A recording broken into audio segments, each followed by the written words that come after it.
नमस्कार जंटी में स्वागत आपका। मैं हूं योगेंद्र। आप देख रहे हैं नारी और नारी में हम बात करेंगे बेटियों की उस परचम लहराने वाली बात की जिसमें हर किसी को फक्र है। हम बात करें यूपीएससी के रिजल्ट की और हमारे साथ कुछ अभ्यर्थी जिन्होंने विजय हासिल की है, क्योंकि विजय इस हिसाब से कह रहा हूं मैं कि एग्जाम देते हैं बहुत सारे लोग और निश्चित रूप से एक बड़ी मेहनत होती है। इसमें ये नहीं कि आपने वोट डाल दिया और उससे आप चुन करके आ गए सामने। इसमें अपनी मेहनत होती है, आपकी काबिलियत होती है, कितनी मेहनत करनी पड़ती है। और हम आप तक पहुंचाने की कोशिश करेंगे कि सफलता का राज क्या रहा, किसे उन्होंने चुना, क्या रूट लाइन रही। क्योंकि आज जिन लोगों ने सफलता हासिल की है, कल आपके लिए वो प्रेरणा स्रोत बन सकते हैं। बहुत सारे बच्चे होते हैं, हर पेरेंट्स की ख्वाहिश होती है कि मेरा बेटा आईएएस, आईपीएस, डॉक्टर, इंजीनियर, जिसकी जैसी स्थिति लगती है वो बनने। लेकिन यूपीएससी को क्लियर करना आज से नहीं, अंग्रेजों के जमाने से ही एक बड़ी बात रही है। तो इस वक्त हमारे साथ कुछ अभ्यर्थी जुड़ेंगे। पूजा हमारे साथ में वेदिका बिहानी है जो जयपुर के रहने वाली हैं। उन्होंने यूपीएससी क्लियर किया है, हम उनसे आपको रूबरू कराएंगे। वेदिका, स्वागत है आपका जन टीवी में। थैंक यू जी। सबसे पहले तो जन टीवी परिवार की ओर से, हमारे दर्शकों की ओर से आपको बहुत बहुत शुभकामनाएं और आप इसी तरह से आगे बुलंदियां छूती रहें। मैं जानना चाहूंगा कि आपने आईएएस के लिए ही स्टार्टिंग से प्लेटफॉर्म चुना या फिर कुछ और बनना चाहती थी, और एक ये भी रहा कि चलिए मैं यूपीएससी भी देखती हूँ। कैसे रहा ये सब सफर आपका?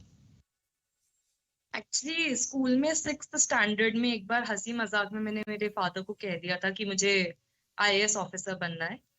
और फिर उसके बाद कुछ साल बाद मैं भी वह बात भूल गई थी। लेकिन कॉलेज में मेरे फादर ने मुझे वापस रिमाइंड कराया कि वेदिका, तुम्हारा स्कूल टाइम में ये सपना था कि तुम्हें आईएएस ऑफिसर बनना है। और उस चीज के बारे में फिर मैंने और पढ़ा, एक्सप्लोर किया, क्या क्या आईएएस ऑफिसर्स अच्छे अच्छे काम कर रहे हैं इस बारे में पढ़ा। तो आई थिंक सपना तो स्कूल टाइम से था, लेकिन उसे रिमाइंड करने में मेरे फादर का एक बहुत बड़ा रोल रहा है। और फिर कॉलेज में मैंने सोचा कि मैं अपने स्कूल टाइम की जो ड्रीम था उसको फॉलो करती हूँ, और फिर मैं यूपीएससी एग्जाम के लिए बैठी। गुड। तो पढ़ाई कैसे, क्या कोचिंग रही या फिर आपने कैसा, कौन सा रूट लिया आपने स्टडी के लिए? क्योंकि मैं कॉमर्स बैकग्राउंड की स्टूडेंट थी और ये ह्यूमैनिटीज के सब्जेक्ट ज्यादा रहते हैं यूपीएससी में। मैंने कोचिंग ली थी जयपुर से, बट कोचिंग मैंने मेरे कॉलेज के फाइनल ईयर के साथ ली थी। उसके बाद 1.5-2 साल की प्रिपरेशन और थी जो मैंने जयपुर से खुद से ही सेल्फ स्टडी से की है। और मैं आपके चैनल के माध्यम से ये बात कहना चाहूंगी कि यूपीएससी में कोचिंग आवश्यक है ऐसा बिल्कुल भी नहीं है। सेल्फ स्टडी एक्चुअली बहुत इंपॉर्टेंट की है और सेल्फ स्टडी से ये एग्जाम क्रैक किया जा सकता है। वेदिका, आपका फर्स्ट अटेम्प्ट था ये? नहीं, ये मेरा 3rd अटेम्प्ट था। ओ, इससे पहले आप का क्या रहा? इंटरव्यू तक पहुंचे, सिलेक्शन हुआ, लेकिन आप गई नहीं, क्या रहा पहले? फर्स्ट अटेम्प्ट में मैं इंटरव्यू स्टेज तक पहुंची थी, बट फाइनल लिस्ट में मेरा नाम नहीं आ पाया था। सेकंड अटेम्प्ट में लेकिन मेरा प्रीलिम्स भी क्लियर नहीं हो पाया था। और अब ये 3rd अटेम्प्ट है जिसमें मेरा फाइनल लिस्ट में नाम आया।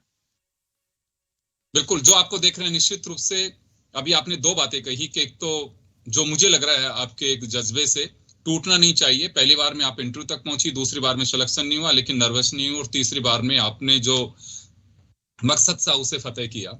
बहुत अच्छी बात है। एक भ्रम की सीमा है हमारे यहाँ पे, और भ्रम में लोग फंसते जा रहे हैं कि बिना कोचिंग के कोई नहीं बन सकता। एक दो आईएएस मैं भी जानता हूँ जिनसे मैंने पूछा कि सर क्या कोचिंग की नहीं, सब उस समय कोचिंग हो ही नहीं पाती थी और पैसा भी हमारे पास इतना नहीं था, लेकिन डायरेक्ट आईएएस बने, फर्स्ट अटेम्प्ट में ही बने। तो आपने एक बहुत अच्छी बात कही कि आपको दोनों एक्सपीरियंस है, आपने सेल्फ स्टडी भी की और कोचिंग भी ली। कोचिंग शायद मैं जो मानता हूँ एक मकसद ये रहा होगा आपका कि मैं इस चांस में किसी भी तरह की कोई भी कोताही नहीं बरतना चाहती, अगर कोचिंग भी लेनी पड़े तो मैं लूंगी। तो कोचिंग से कुछ बेटर लगा आपको, या फिर आप जैसे मैंने कहा कि आप कोई भी ऐसा रिस्क लेना नहीं चाहती थी? कोचिंग से मुझे एक ये बेनिफिट हुआ कि मेरा फाउंडेशन बिल्ड हो गया। क्योंकि पॉलिटिकल साइंस, हिस्ट्री, ज्योग्राफी, ये सब मेरे लिए एक नए सब्जेक्ट्स थे जो मैंने लास्ट शायद 10th स्टैंडर्ड में पढ़े थे। उसके बाद कॉलेज में ये सब सब्जेक्ट्स नहीं थे मेरे पास। मैं इकोनॉमिक ऑनर्स की ग्रेजुएट हूँ। तो कोचिंग से मुझे ये जरूर मदद मिली कि एक फाउंडेशन बिल्ड हो गया। लेकिन अगर मैं एक्सप्लोर और करती तो आज इंटरनेट पे इतनी सारी फ्री वीडियोस अवेलेबल हैं उन्हीं कंसेप्ट्स को एक्सप्लेन करते वक्त, और जो रिसोर्सेज आज हमारे इंटरनेट पे अवेलेबल है, आई थिंक विदाउट कोचिंग भी ये एग्जाम क्रैक किया जा सकता है उनसे। Very nice. तो कुछ और कुछ सोचा था कि बस एक ही आपने ये ध्येय मान करके चल रहे थे कि मुझे बस केवल यूपीएससी ही देनी है, कोई दूसरे भी आपने सीए या फिर कुछ और बनना, या फिर बस एक ही था कि बस एक ही एम है मेरा और वो है यूपीएससी क्लियर करना और आईएएस बनना? नहीं, मैंने हमेशा एक ही एम सोचा कि यूपीएससी क्लियर करना है और उसमें मेरे को आईएएस या फिर आईपीएस बनना है। तो यही एक एम लेकर मैं चली थी और I am very happy and grateful कि अभी अचीव हो गया है। जी वेदिका, ये कुछ मैं जानना चाहूंगा क्योंकि दर्शकों को हमने बताया था कि कुछ यूपीएससी चयनित जो हैं वो आज आप रूबरू होंगे, तो इसमें कुछ लोगों ने हमें फोन करके सूचित भी किया कि हम ये जानना चाहते हैं कि स्टडी का कॉन्सेप्ट क्या रहा उनका, कितने घंटे पढ़ाई की, क्या रूट रहा उनका पढ़ने का, कि हाँ बिल्कुल इतने घंटे पढ़ना, इस तरह से कुछ बताएंगे उनके बारे में? मैं रोज 8 आवर्स की पढ़ाई तो डेफिनेटली किया करती थी, स्पेशली जब पढ़ाई जस्ट स्टार्ट की थी शुरुआत के फर्स्ट ईयर में। उसके बाद 6 to 8 आवर्स में वो रहता था। लेकिन आई थिंक एक सबसे इम्पोर्टेंट की फैक्टर जो मैंने फॉलो किया वो ये था कि मैं आंसर राइटिंग मैंने डे 1 से स्टार्ट कर दी थी। यूपीएससी एग्जामिनेशन में टोटल 2025 मार्क्स होते हैं, उसमें 1750 मार्क्स मेंस के ऐड होते हैं। तो सबसे इम्पोर्टेंट जो एग्जाम का पार्ट होता है वो सेकेंड स्टेज होता है, वो मेंस एग्जामिनेशन। उसमें answer writing is the key, क्योंकि हर दिन 6 आवर्स आंसर्स लिखने होते हैं उसमें। तो फर्स्ट डे से आंसर राइटिंग शुरू कर देनी चाहिए और एंड गोल है उन आंसर से अच्छे मार्क्स लेकर आना। इसलिए आंसर राइटिंग फर्स्ट डे शुरू करते हैं तो वो धीरे धीरे करके इम्प्रूव होता है। उसके अलावा आई थिंक खुद को मोटिवेटेड रखना भी एक बहुत इंपॉर्टेंट पार्ट है इस एग्जाम में, क्योंकि जैसे मैंने बताया मेरे सेकेंड अटेम्प्ट में प्रीलिम्स भी नहीं हो पाया। तो मैं इंटरनेट पे टॉपर्स टॉक बहुत सुना करती थी कि टॉपर्स क्या स्ट्रैटेजी यूज करते, क्योंकि कई टॉपर्स होते हैं जो थर्ड अटेम्प्ट फोर्थ अटेम्प्ट उनमें क्लियर करते थे, उनसे भी एक इंस्पिरेशन मिलती है कि उनने क्या स्ट्रैटेजी यूज की। जी प्लस इंटरनेट पे टॉपर्स की आंसर कॉपी अवेलेबल होती है, तो मैं उनकी आंसर कॉपीज देखती थी कि उनको किस तरीके के आंसर्स लिखने से इतने अच्छे मार्क्स मिले हैं। तो मैं भी वो पैटर्न और स्टाइल अडॉप्ट करने की कोशिश करती थी ताकि मैं भी उतने ही मार्क्स लेकर आ पाऊँ। बिल्कुल, क्योंकि कुछ ऐसे एक आपको पैटर्न पे फोकस करना होगा कि उसमें मार्क्स के साथ साथ आपके वहां पे वर्ड्स को भी एक क्राइटेरिया होता है कि आपको इतने शब्दों के अंदर ही अपने आंसर को देना है, बहुत ज्यादा सप्लीमेंट्री भरने की आवश्यकता नहीं है वहां पे, जितने वर्ड्स दें उसका भी एक आपके ये कहूं कि एक स्किल है आपकी कि हाँ व्यवस्था में 50 शब्दों में अगर आपको आंसर देना तो 50 उसके आसपास ही होने चाहिए। अगर आपने दे दिए 200 शब्दों में तो जो एग्जामिनर है आई थिंक वो भी ये मान के चलते हैं कि तुक्के मारे इन्होंने। क्या मैं सही कह रहा हूँ वेदिका? क्योंकि इस तरह की कई बार मैं जो सफलता के जो एक कहूँ कि रूट पे जो निकल पड़े या जो लोग सफल हुए हैं उन लोगों से मेरी बात हुई है पहले, उन लोगों का साफ कहना था कि आपको लिखने की प्रैक्टिस जरूर होनी चाहिए। मोबाइल कितने घंटे यूज करती थी आप भी? क्योंकि एक बड़ा सवाल है, कुछ लोगों ने पूछा है ये आपसे कि पूछना कि क्या वास्तव में मोबाइल से दूर रहती थी या मोबाइल को यूज भी करती थी या नहीं करती थी? ऑनेस्टली मैंने तो मोबाइल लगभग यूज करना बंद कर दिया था। मैं ना तो व्हाट्सएप पे थी ना इंस्टाग्राम पे थी, मैं किसी भी सोशल मीडिया साइट पे नहीं थी। और मैं जब भी इंटरनेट का यूज होता था मैं लैपटॉप या कंप्यूटर यूज करती थी ताकि मोबाइल ऑन ही नहीं करना पड़े मुझे। मैं स्विच ऑफ करके मोबाइल साइड में रख दिया करती थी, क्योंकि आई थिंक डिस्ट्रैक्शंस बहुत है एंड इस एज में फ्रेंड्स कहीं मिल रहे हैं कुछ कर रहे हैं तो फिर वो मैसेज देखकर उस चीज का मन भी नहीं होना चाहिए, इसलिए उसको बंद करके मैं साइड में ही रख दिया करती थी। वेदिका, कोविड रहा इस दौरान, क्योंकि कोविड के बाद में ये पहला एग्जाम था और उसी में जो 2022 का ये जो सक्सेस रहा है, तो इस दौरान क्या कुछ किया आपने? क्योंकि एक अलग तरह की घबराहट भी थी, या उस दौरान अपने आप को बिल्कुल इसी पे फोकस रखा? नहीं, डेफिनेटली कोविड के वक्त एक अलग तरीके की घबराहट थी और हम सभी के प्रियजनों में कोई ना कोई हॉस्पिटल गया या फिर किसी ना किसी का लॉस फेस किया, तो वो एक डिफिकल्ट टाइम था। बट कोविड के बाद एक इंटरनेट रेवोल्यूशन आया है हमारे देश में और काफी सारी चीजें ऑनलाइन और ज्यादा अवेलेबल इजिली होने लग गई है। तो वो एक तरीके का चीज थी जो आज यूपीएससी एस्पिरेंट्स को और ज्यादा हेल्प करेगी। और कोविड से एक और चीज हुई कि एग्जामिनेशन का प्रोसेस थोड़ा सा लंबा हो गया, उससे एक इम्पेशंस आई, लेकिन ज्यादा टाइम प्रैक्टिस करने का और मिल गया, तो वो चीज भी हुई थी। तो दोनों ही पार्ट्स थे, एक अनसर्टेनिटी का भी पार्ट था लेकिन कुछ कुछ बेनिफिट्स भी मिले थे उस टाइम के दौरान। जी, आप इंटरव्यू देने गई तो उस दौरान किसी तरह की कोई घबराहट या फिर कुछ क्या फोकस करने की आवश्यकता महसूस करती हैं आप उस दौरान? इंटरव्यू के समय काफी होता है, टेंशन होती है, घबराहट होती है। बट मैंने इस चीज पे फोकस रखा कि मैं अंदर जाऊंगी और मैं ऐसे बात करूंगी, मैं इस तरीके से दर्शाऊंगी कि मेरे को वो सिलेक्ट करेंगे तो मैं अपना बेस्ट दूंगी, और जब वो मुझे ट्रेन करेंगे तो मैं एक आइडियल ऑफिसर उनको बन के बताऊंगी। मेरा बस एक ही फोकस था कि मैं अपनी आवाज बुलंद रखूं और मेरी आवाज टेबल के अक्रॉस उनके साथ एक बुलंदी के साथ और कॉन्फिडेंस के साथ पहुंचे। वही मेरा एक फोकस था। हंसी की बात यह है कि मैंने एक दो गलत जवाब भी दे दिए थे इंटरव्यू में, बट उनने वो तो बात हंस के टाल दी क्योंकि मेरी हम्म, आवाज उस वक्त बुलंद थी। फिर ये मेन इंटरव्यू में है कि अपना वेदिका, कॉन्फिडेंस। आपका कॉन्फिडेंस है क्योंकि वहां आपके आसपास कोई नहीं होता है और आप उस स्तर तक पहुंच चुकी होती हैं कि जिंदगी, ये कहूं कि अब तक की सारी पढ़ाई आपकी दांव पे लगी हुई होती है, तो आपका बिल्कुल कॉन्फिडेंस सबसे महत्वपूर्ण है वहां पे। बिल्कुल। I think confidence is the key. वो लोग भी यही जज कर रहे हैं कि हम कितने कॉन्फिडेंट हैं, कितने हम्बल हैं और कितने इजी गोइंग है, क्योंकि ये जो जॉब है वो इंटेंस प्रेशर वाला जॉब है।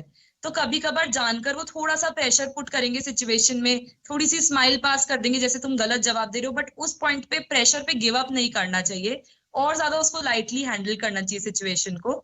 तो वो भी उससे इम्प्रेस होते हैं।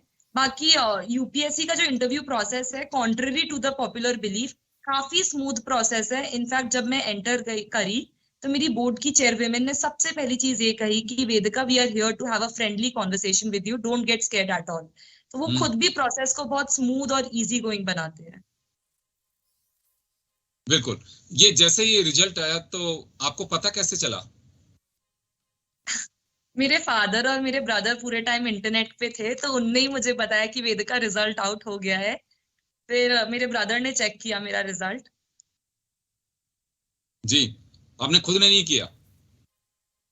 मैं खुद करना चाहती थी, लेकिन वो इतने एक्साइटेड थे कि वो मोबाइल वगैरह सब लेकर दूर कहीं भाग गए थे, और फिर उसने ही मेरा रिजल्ट चेक करके मुझे बोला, वेदिका तेरा सिलेक्शन हो गया है। हम्म। जी, तो पहला रिएक्शन क्या था आपका? आई थिंक पहला रिएक्शन, क्योंकि ये सफर इतना लंबा रहा है, पहला रिएक्शन यही था कि सबकी आंखों में खुशी के आंसू आ गए थे। और मेरे माता पिता, आई थिंक उनकी खुशी के बराबर तो किसी की खुशी हम्म, नहीं है। मेरे को खुशी, इनफैक्ट उनकी खुशी देखकर मिल रही है।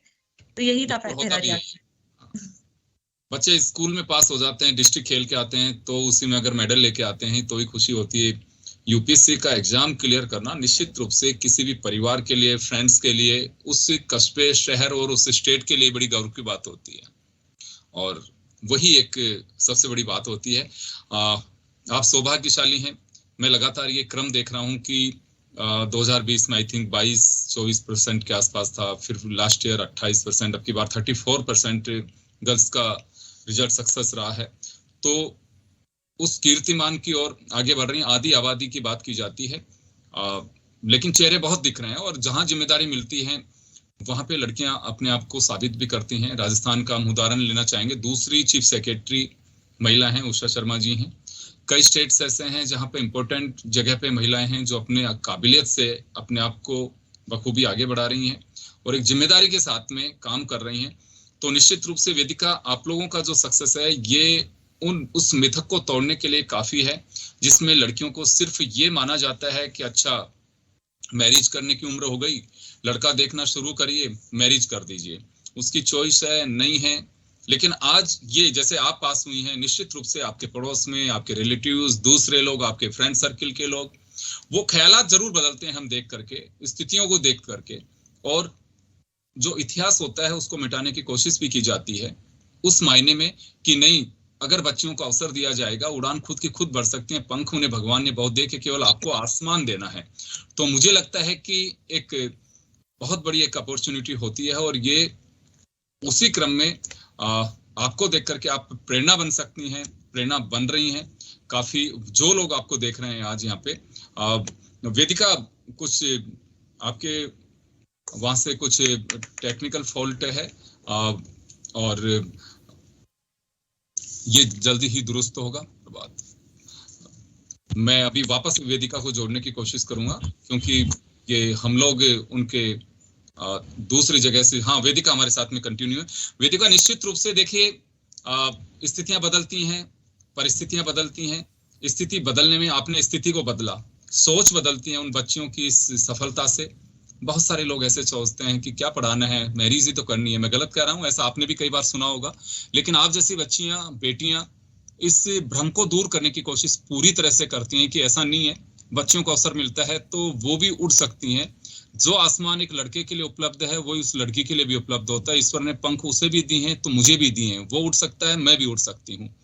तो आप क्या कहना चाहेंगे इस पूरे उसको लेकर के? आज भी बेटियों को लेकर के, उनके एजुकेशन को लेकर के बहुत सारे परिवार हैं, उनकी सोच आज भी, मैं नहीं कहता कि सारे लोग एक जैसे होंगे, लेकिन अगर 1% भी है, मैं तो कहूंगा ये रेशो बहुत ज्यादा है, लेकिन अगर 1% भी है तो उससे भी हमें बाहर लाने की जिम्मेदारी। आज हम विकसित राष्ट्रों की ओर अग्रसर हो रहे हैं, आजादी का अमृत महोत्सव मना रहे हैं, दुनिया की तरक्की में भारत का अपना एक डंका है, लेकिन फिर भी अगर हम इस सोच के पीछे बच्चियों को अगर रख दें कि बड़ी होके कर भी क्या लेगी, तो आप यहाँ कुछ कहना चाहेंगी? बिल्कुल आपने सही कहा, कैपेबिलिटी का कोई जेंडर नहीं होता है, टैलेंट और कैपेबिलिटी का कोई जेंडर नहीं होता है। आई थिंक लड़का या लड़की, पुरुष या महिला, अगर उनको इक्वल अपॉर्चुनिटी दी जाए तो दोनों ही अपने मेरिट के बल पे अपने आप को प्रूव कर सकते हैं। एंड हमारे जो आज यूपीएससी के रिजल्ट में भी फर्स्ट टाइम एवर इतना ज्यादा प्रपोर्शन में लड़कियां आई हैं, 33% उनने प्रपोर्शन क्रॉस किया है। आई थिंक इसका सबसे बड़ा श्रेय हमारी फैमिलीज को जाता है, जिनने हमें मोटिवेट किया और वो इकोसिस्टम प्रोवाइड किया जिसमें हमें मैरिज या फिर किसी भी और सोसाइटल प्रेशर की टेंशन नहीं लेनी पड़ी, हमें सिर्फ हमारे स्टडीज पे फोकस करना था। तो मैं आपके चैनल के माध्यम से सभी फैमिलीज को कहना चाहूंगी कि अपनी डॉटर्स को कंप्लीटली सपोर्ट करे, उनके जो भी ड्रीम्स है उसके पीछे उनको सपोर्ट करे और इक्वल अपॉर्चुनिटी दे अपने सन जितनी। और अगर वैसा दिया जाएगा तो I think girls can prove themselves to their level best. Vedika, कुछ आपके पर्सनल इससे लाइफ से जुड़े मैं चीजें जरूर जानना चाहूंगा कि पढ़ाई के अलावा पूरे इसमें, क्योंकि 24 घंटे होते हैं, कुछ घंटे सोने के लिए, 8 घंटे आपने रिजर्व कर दिया अपनी पढ़ाई के लिए, बाकी टाइम में क्या करती थी आप? पढ़ाई और से आपने अपने आप को दूर रखा, गाने सुने, डांस किया, कुछ किया आपने अलग से? मुझे एक्चुअली बेकिंग का काफी शौक है, तो मैं बेकिंग किया करती थी। और मुझे मूवीज देखने का बहुत शौक है, तो मैं हफ्ते में एक मूवी तो देख ही लिया करती थी। अरे वाह। उसके अलावा मैं अपने जो खास दोस्त है उनसे, वो यूपीएससी बैकग्राउंड के नहीं है, नॉन यूपीएससी बैकग्राउंड के दोस्तों से भी खूब अपनी प्रॉब्लम्स शेयर किया करती थी। क्योंकि हालांकि ये कम्पिटिटिव एग्जाम्स ऑलमोस्ट सभी देते हैं, तो सब कम्पिटिटिव एग्जाम्स की प्रॉब्लम्स तो कॉमन रहती है, तो मैं दोस्तों से बात कर लिया करती थी जो खास दोस्त होते हैं। उसके अलावा वॉकिंग किया करती थी, क्योंकि I think physical fitness mental alertness को और ज्यादा इंक्रीज करता है, तो इस चीज पे ध्यान देना चाहिए। एग्जाम के दौरान कभी कभार फिजिकली अनफिट बनने लग जाते हैं हम थोड़े बहुत, तो मेरा भी फोकस इन चीजों पे रहता था। अच्छा, इस दौरान कुछ मैरिज भी रहे होंगे, घर के फंक्शंस भी रहे होंगे, रिलेटिव्स में रहे होंगे, तो वहां कुछ जाने का अवसर मिला या उस चांस को छोड़ा है अब? नहीं, एक्चुअली घर के कई फंक्शंस को सिर्फ मैंने ही नहीं बट मेरी मदर ने भी छोड़ा है। मेरे फादर अटेंड करके आ जाते थे, बट मेरी मदर और मैं नहीं अटेंड कर पाते थे, क्योंकि या तो उन दिनों एग्जाम चल रहे होते थे या फिर एग्जाम इतने करीब हुआ करते थे कि नहीं अटेंड कर पाते थे उनको।